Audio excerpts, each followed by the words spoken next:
All right, we're live, we're recording. As you can see, I'm rugged up. It's freezing here in Melbourne. I'm gonna bring to you episode 4. Pleasure to bring this one to you because today I'm gonna talk about the carnivore diet again, but I'm going to give you the insight of some of the negativity behind it and some of the struggles I've been facing myself as an advocate of it and the things that I'm dealing with, that if you're looking to take this on board, perhaps this is going to help you at least ease the pressure, knowing that someone like myself and other carnivores as well all go through these sort of things. So I'm going to share with them with you today, and hopefully you can get some insight to help make your experience with this beautiful way of eating far easier for you. So let's get straight into the video. Now, the first thing that I want to deal with and I want to speak to you guys about is, as we all know, the carnivore diet is essentially a complete isolation, elimination type diet. It's called the elimination diet, obviously, because we eliminate everything other than essentially anything that comes from an animal. But when you eliminate a lot of things, you also eliminate other things in your life as well. And isolation can be a real thing. It can be a real thing because you may not be able to go to that dinner event if it's at an Italian restaurant, or you may have to opt for eating other alternatives, or you may have to choose to eat different foods or say no to foods, leaving you in a situation where you actually cannot eat. Now, look, more often than not, there are options with most restaurants you go to. Unless you're going to a flat out vegan restaurant, then, you're kind of up shit creek. But, talking from a dessert standpoint and social standpoint and a culture standpoint with a lot of foods, there will be situations that you will face where you may not be able to eat the breads. You may not be able to have potatoes. You may not be able to have traditional dishes that aren't strictly meat. And if you're very connected to your culture, excuse me, like I am, being Greek, then you essentially will be put in a predicament where you're choosing a way of eating over the culture in which you're proud to be. And the struggle that I face with that is the fact that I'm so proud to be Greek. And when I'm choosing not to eat specific Greek foods based on me, I'm essentially picking carnivore diet over being Greek in some aspects. And that to me has been somewhat difficult because of how proud I am to be Greek. And the difficulty that I've been facing with that is I've essentially feel like I'm betraying my country.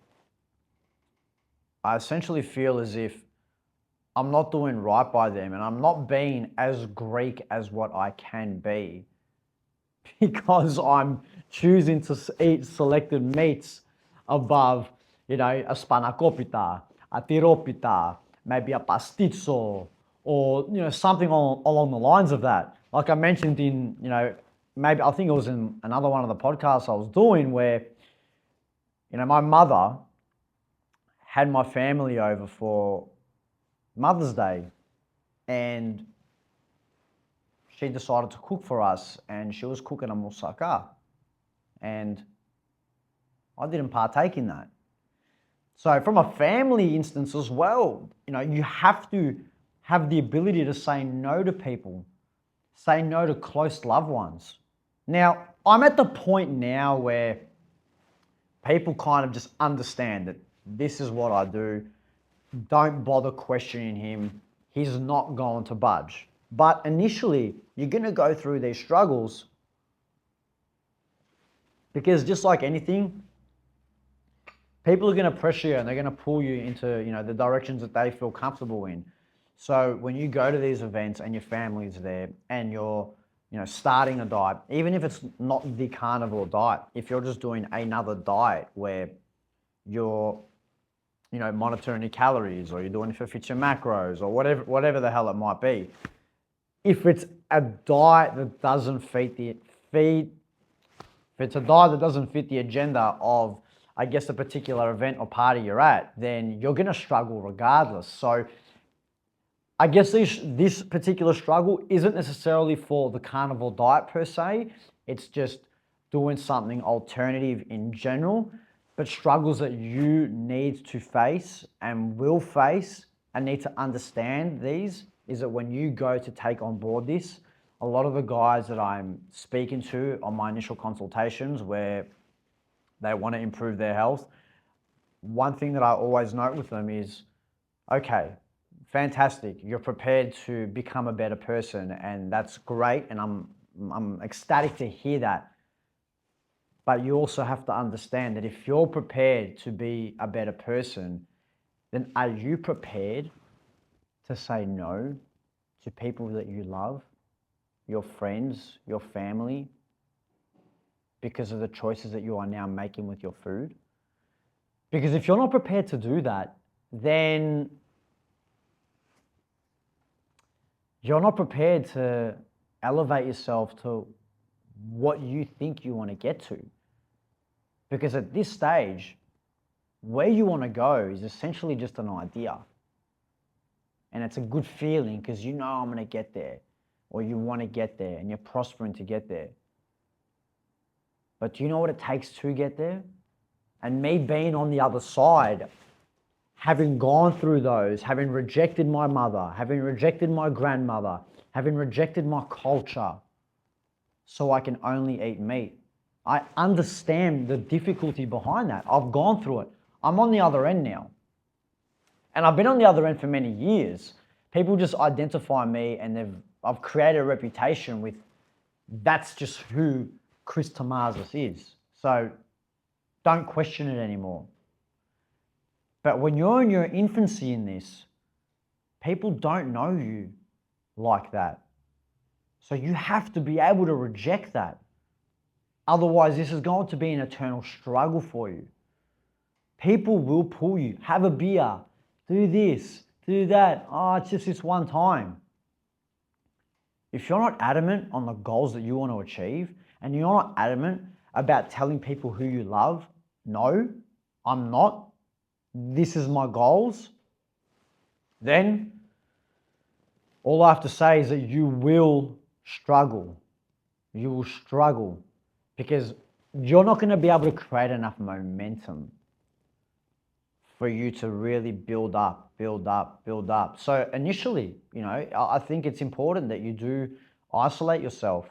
And the test is when you're in social environments, when you're in places where you're not selective of the food, and you go to parties, like, what are you going to do in those instances? So look, I've dealt with those struggles. I've gotten over them. Like I said, now I'm just identified as that guy. That sounds very,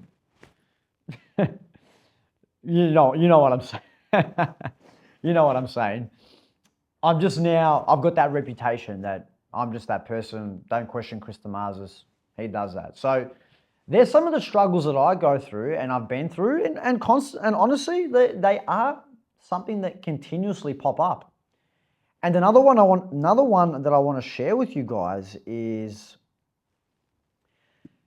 with this way of eating, because it's not mainstream. I mean, you've all seen the food pyramid and how we're meant to be eating a whole lot of grains and breads and this and that based on the education system that we've been indoctrinated to believe is correct.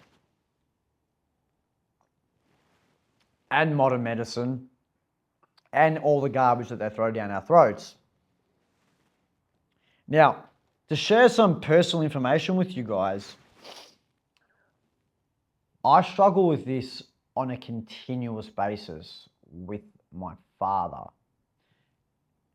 And I struggle with this on a continuous basis with my father is because my father had not a heart attack. My father's had multiple heart attacks.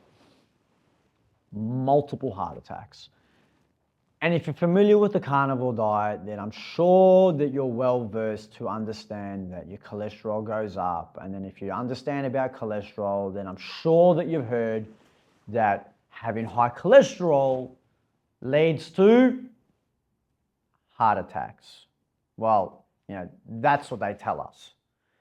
Now, I've got my dad on one end who has been a survivor of multiple heart attacks. And then he's got his son on the other end who's devouring meat left, right, and center, has no, complete disregard for any of the above statements, not really caring the fact that his dad has been hospitalized, had to go through rehab for heart attacks.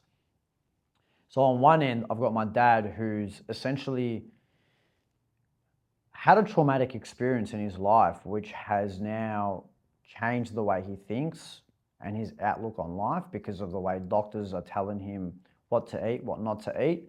And then he's got his radical son who's 30 years younger than him, who is now, or has been, eating carnivorously for years. He's coaching people through the carnivore diet and essentially doing the complete opposite of what medical experts are telling my father to do. So it puts me in a bit of a situation where he's looking at me going, well, what do you know? These doctors are telling me this. What do you know? I've actually dealt with it. You haven't. And then he's giving me almost giving me the guilt trip on, you're literally on your way out if you continue doing what you're doing. And that is a very mainstream narrative that is plaguing the system. And I think that's probably one of the biggest reasons as to why people are so against the carnivore diet, because they are led to believe that it's a lot more damaging to your health than not. So I'm dealing this with my father, and it's essentially a constant battle. Some days is on it, some days is off it. But again, I want to share with you the struggles I'm going through because I think they are important and they need to be addressed because they're not things that people typically will bring up. Although I'm speaking highly of the carnivore diet, and I continue to do so because of, well, I've got the anecdotal evidence of me feeling amazing, me losing weight, clients losing weight. I mean, I've got client Zoe who's just passed over 4 weeks since working with me, and she is down, from memory, 7.3, 7.4 kilos. It's just amazing to see the results, how she's feeling as well. This isn't just a scale going down, because ultimately the scale can go down with really any diet you do. So long as you're somewhat in a deficit, it's really just calories in, calories out in its most simplistic form. Now, although I'm not a huge advocate of the whole calories in, calories out thing, I'll probably talk about that on another day, but in its most simplistic form, that's how it works. And she's been seeing great results. Physically, mentally, spiritually as well. It's amazing to see. So, although I am bringing up, I guess, you call them the negatives. I wouldn't even say it's a negative of the carnivore diet. These are just things that you will have to come across, and it's going to make your experience with it a little bit more difficult because these are the realities of life. And unfortunately, you can't hide them. You can't hide them. But if you want optimal health, then you've got to make optimal decisions. And sometimes those optimal decisions will be saying no to loved ones or friends, despite the fact that they may think they have your best interests at heart,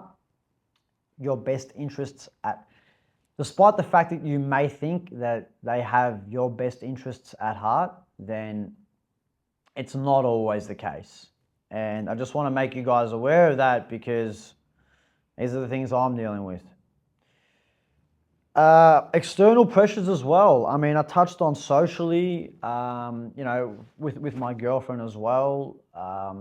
She's always interested in having desserts, things like that. Again, this also comes down to our loved ones.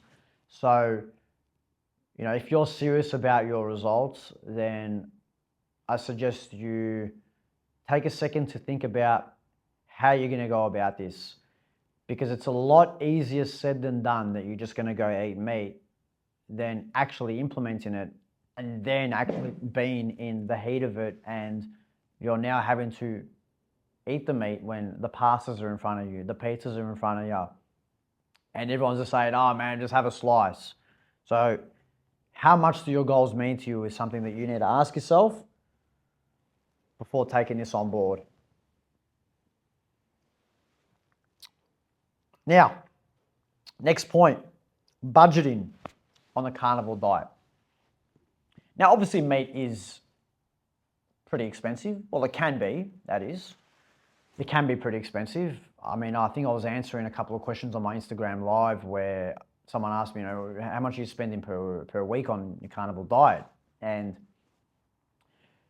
I buy my Scotch fillets for $45 a kilo, and say I have a kilo of Scotch fillet a day, plus some eggs and butter. I'm probably looking at about $50 a day.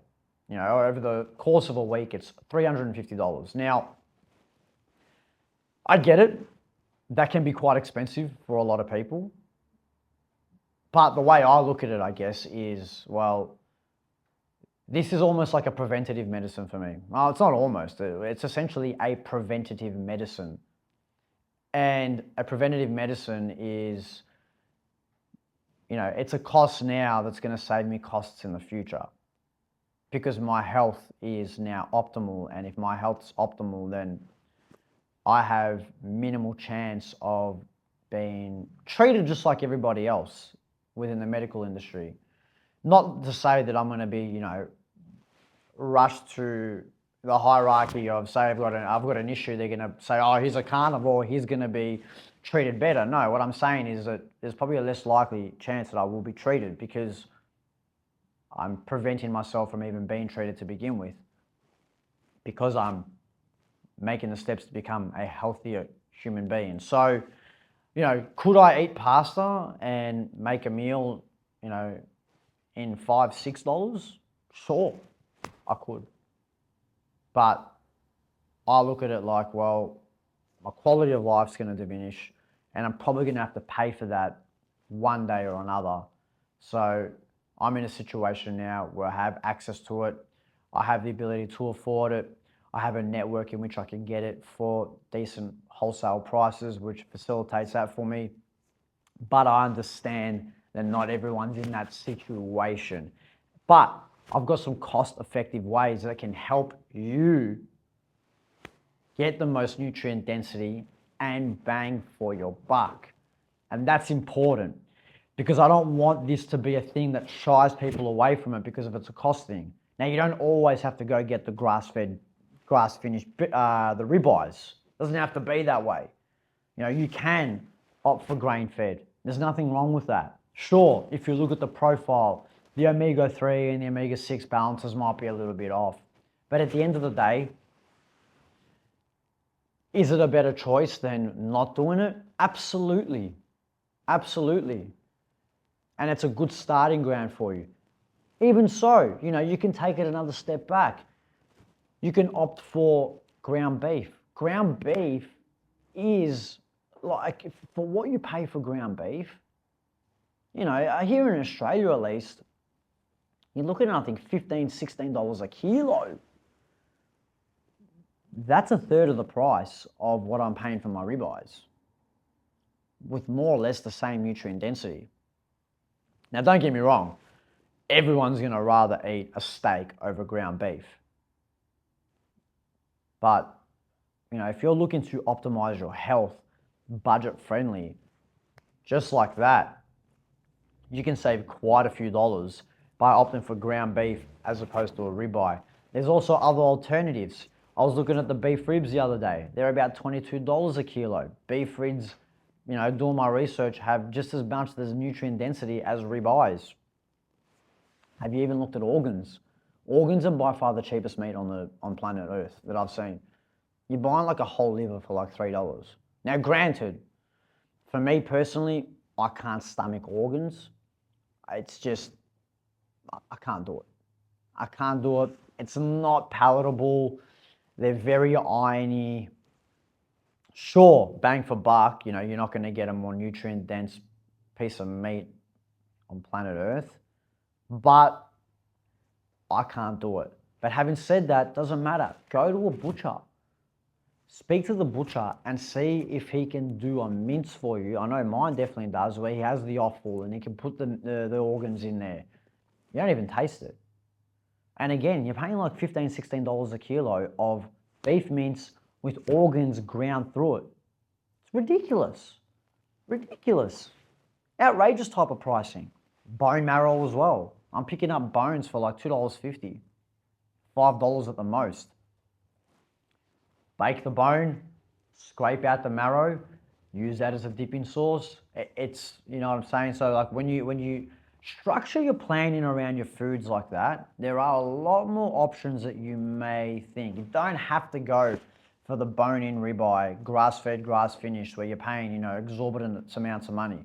But if you are, you know, then you're looking at about a $350 to $400 budget for your grocery bill per week.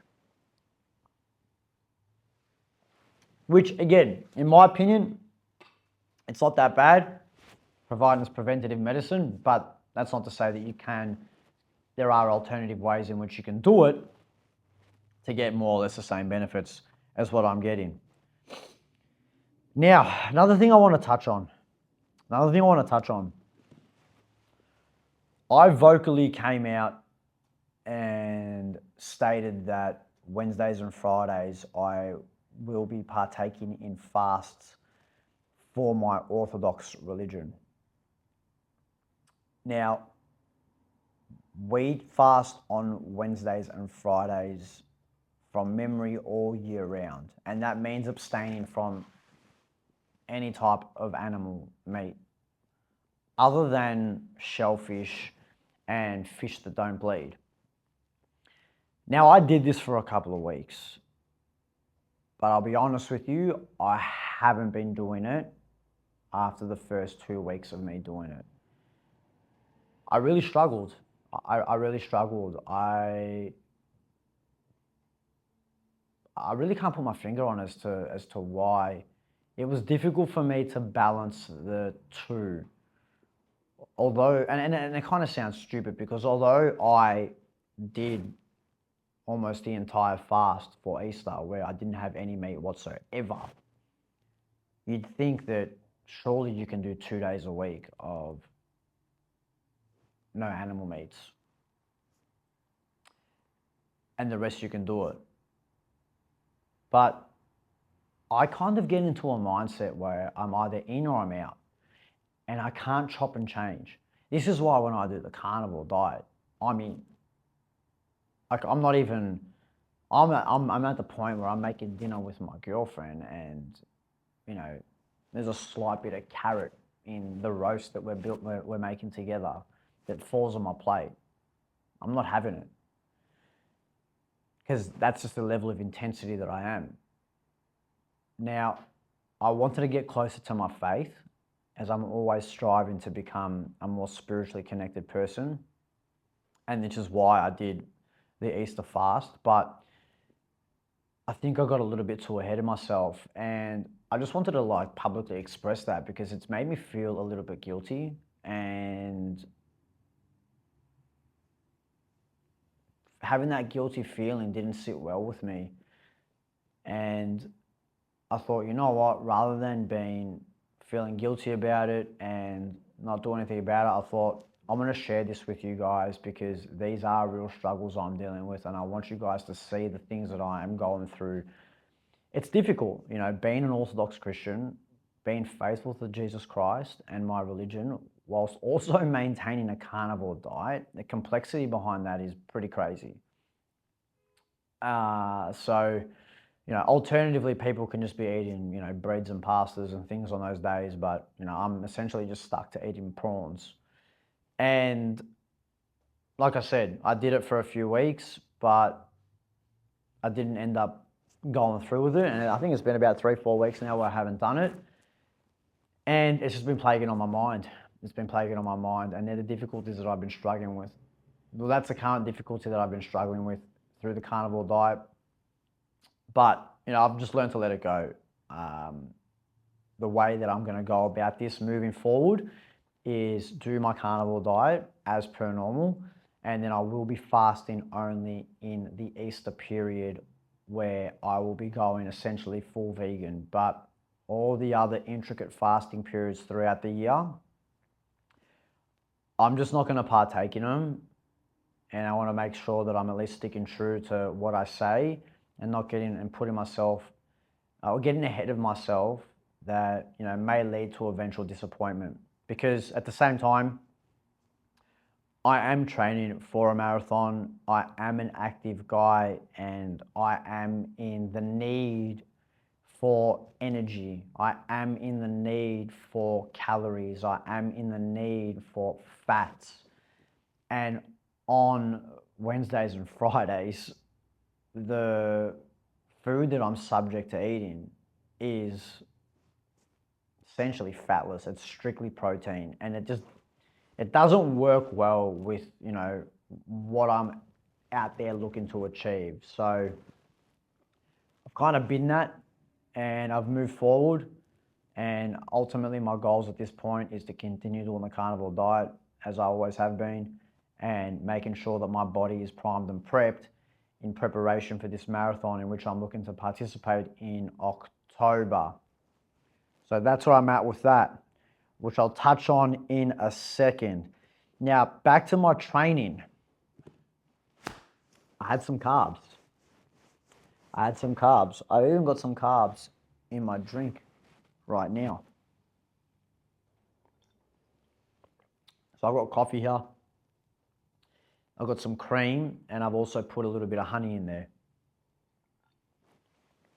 Now, the carbohydrates that I had last week was some honey. I wanted to do an experiment, and I thought it was fitting because at this stage, where am I at right now? I think I'm in week 9. This is week 9. Holy shit, this is week 9 since Easter. Wow, so I've just passed over I've just entered week 9, sorry. I've entered week 9. And I've been speaking about fat adaptation for quite some time on all my socials, and I've been really trying to like drum that into the guys that I'm coaching about it, because you need to be fat adapted. You need to be fat adapted to really see the benefits of doing the carnivore diet. And fat adaptation isn't something that just happens overnight. You know, just, you know, cut your carbs and you're fat adapted. It's going to take you weeks. I would dare say it would take you up to 5-6 weeks. Now, how I got fat adapted was essentially removing carbohydrates for a period of 8 weeks and training throughout that period of time. And I essentially got to a point where I hit a ketogenic state. You hit the ketogenic state far earlier, but it's all about how efficient is your body at using the fats during anaerobic type of activity, which is the high intensity activity. So what I wanted to do is make sure that at least for the first 2 months, I trained at high intensities and I got my body prepared. So when I hit those anaerobic thresholds, I was efficient at creating energy when I'm essentially maxing out my VO2 max.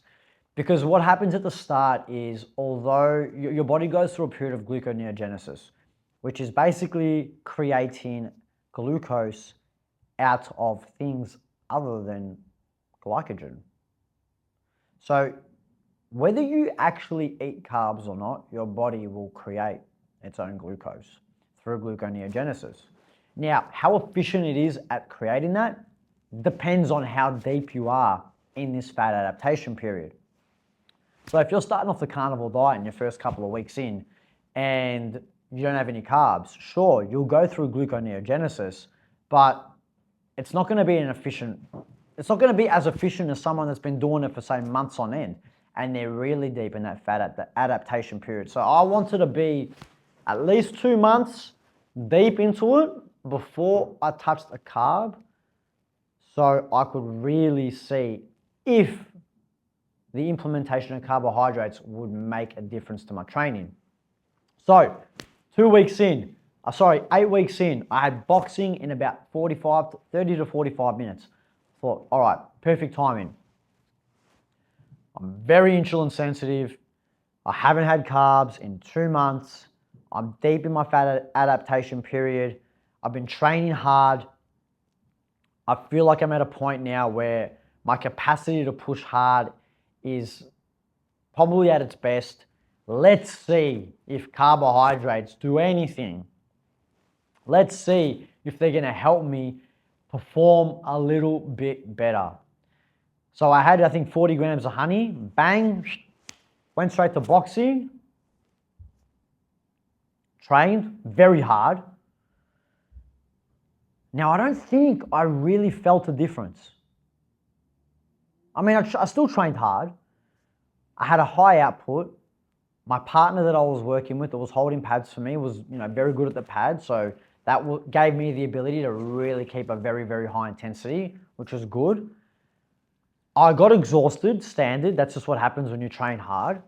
But, upon reflection, I don't think that there was a big difference, if any difference at all, from the session I did that day and the session I did the day before. Because the day before, I would have been using fats to create the glucose through gluconeogenesis.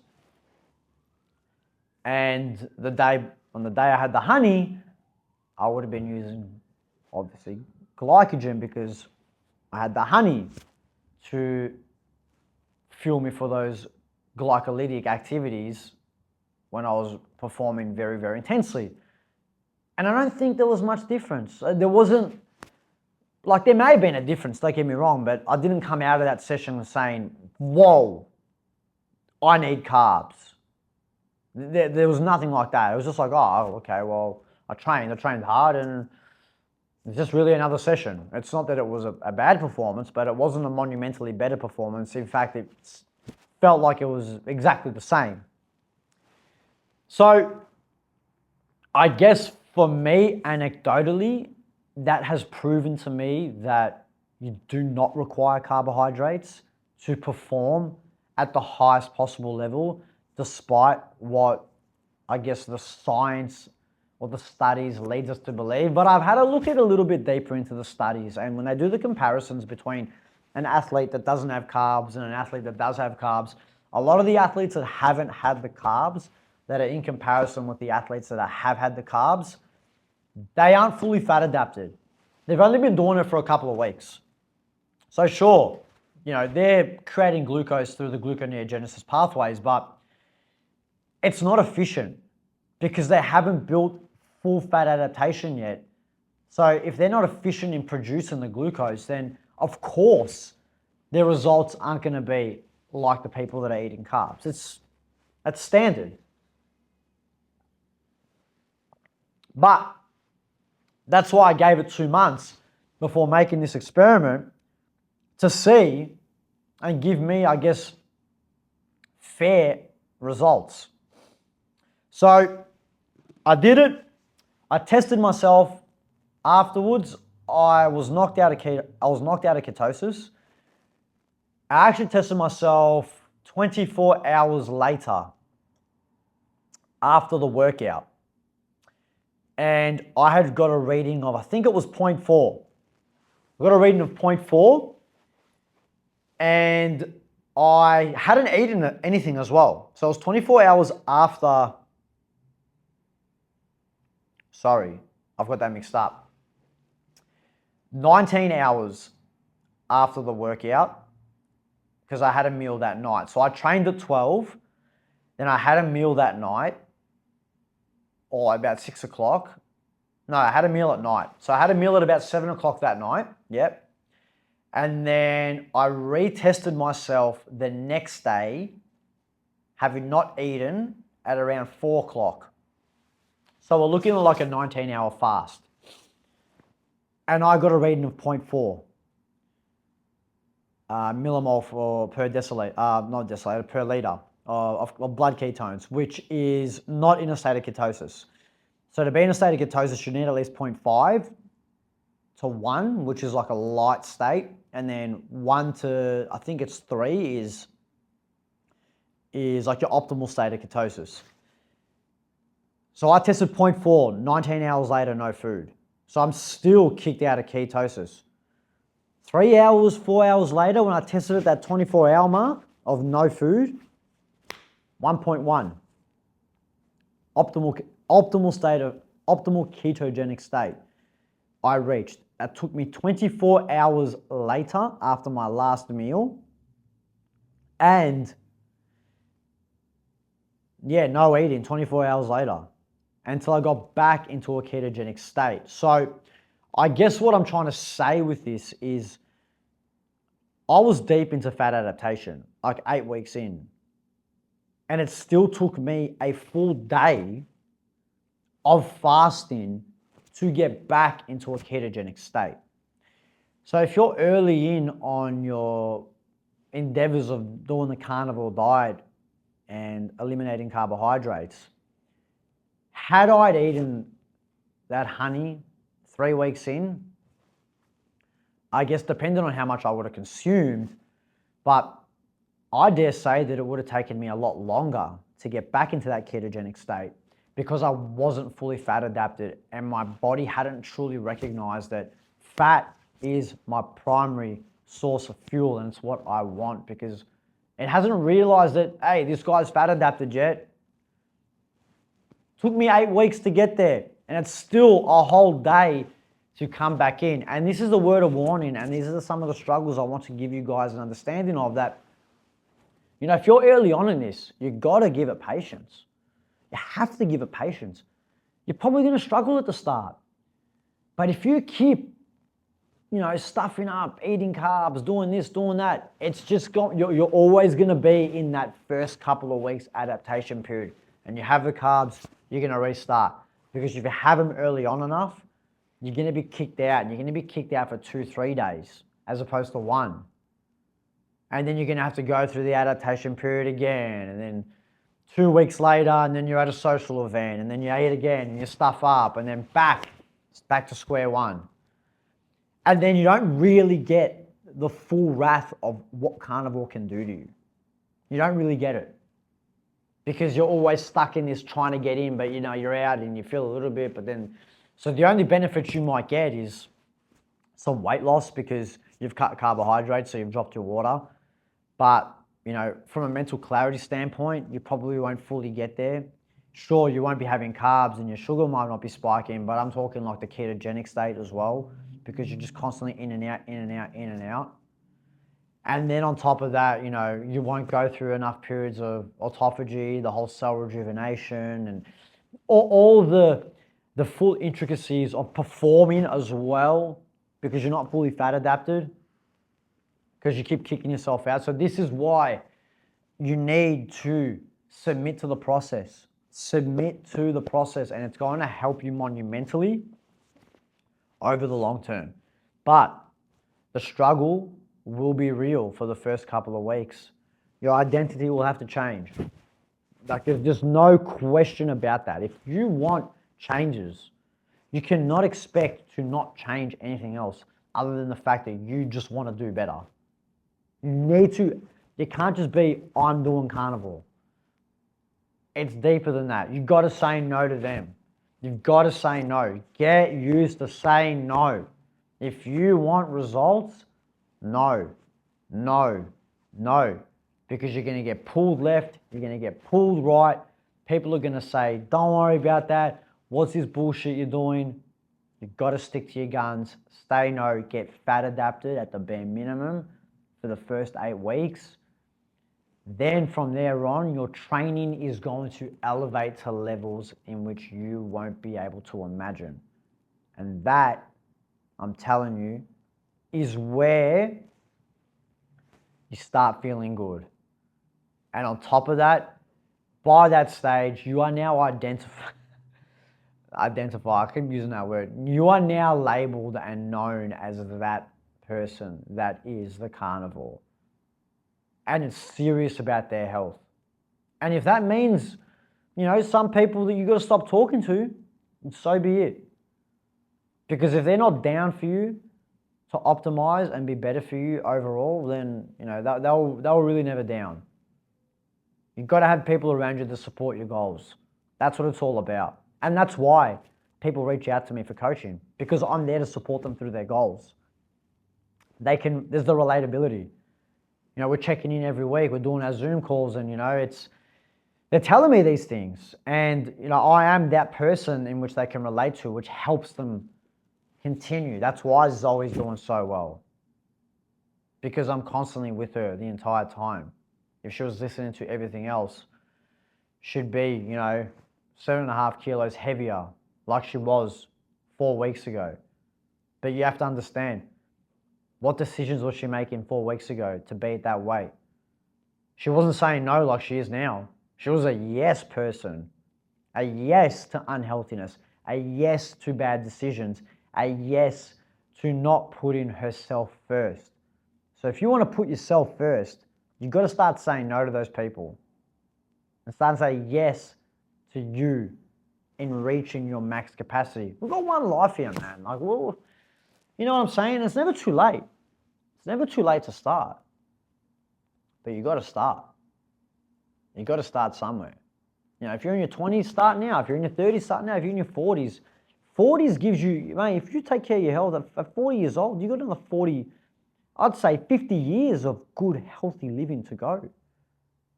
And by the time you reach that age anyway, modern medicine, everything's going to assist us in taking us to that next level.